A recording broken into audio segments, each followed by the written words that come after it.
টাকার পশু কিনে কোরবানি দেবার আগে সর্বপ্রথম কোরবানি দাও মনের পশুটাকে। লক্ষ টাকার পশু কিনে কোরবানি দেবার আগে সর্বপ্রথম কোরবানি দাও মনের পশুটাকে। প্রকৃত ঈদ পাবে তুমি, প্রকৃত ঈদ পাবে তুমি, ভুলে বিলাস হোক।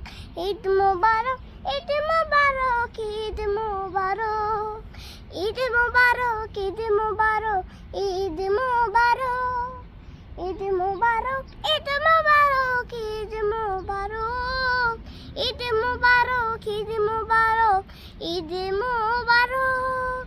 দম্ভ ভরে পশুর পাশে সেলফি দিয়ে